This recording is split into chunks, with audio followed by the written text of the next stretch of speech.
In the park, 300 metres away, a small group of people was approaching. They had shaven heads that shone in the sun like wet pebbles by the lakeside. There were 8 or 9 of them. Their smiles, too, shone in the light.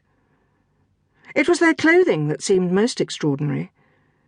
An elderly woman in a fur-collared overcoat was just now pausing 30 metres from them and watching them with open fascination. They wore floor-length robes in purple, flapping as they moved, homemade and evidently not well-fitting. The robes looked very much like the garb of a wizard Christian had seen in a childhood pantomime.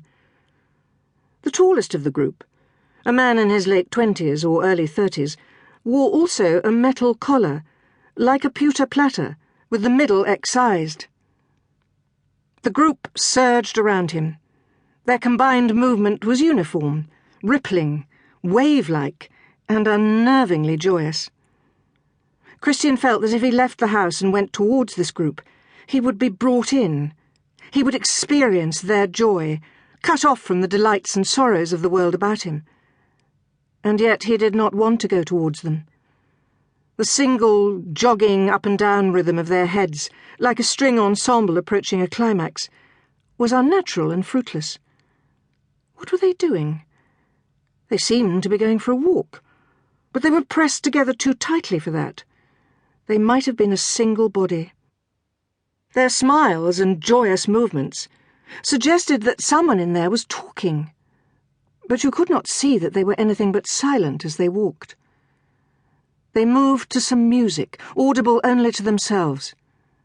With a shock, Christian saw that they were men and women mixed, brought into a uniformity of appearance by their heads being shaved. As they passed, their attention seemed forward-facing, but one of them, a woman it looked like, must have felt the gaze of Frau Schabatsky, Herr Neddermeyer, and Christian upon her from the leaded window of the house. She turned, alone, as if rebelling against the will of the group, and with a habitual but pointless gesture, made a movement over her shaved head.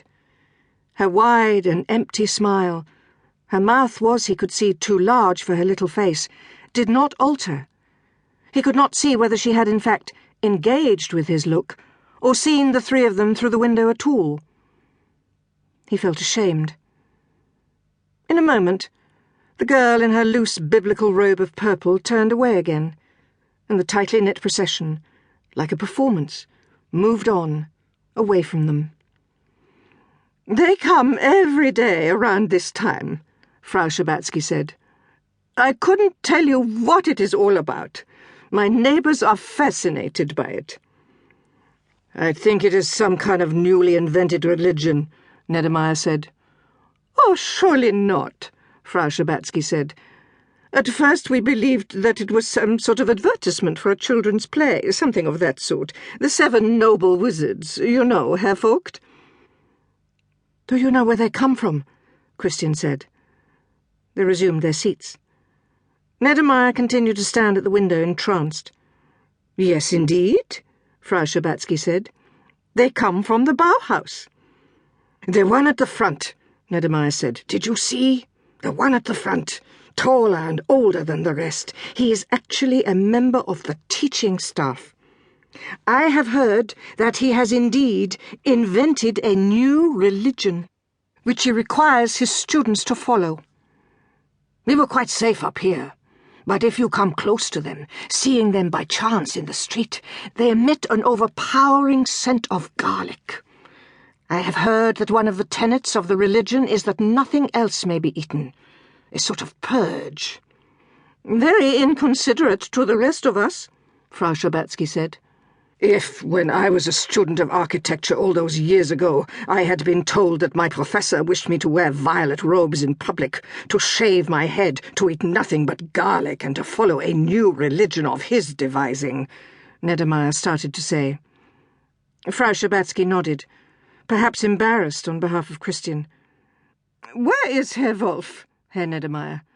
Did he tell you?" "I believe he is in Erfurt this afternoon on business."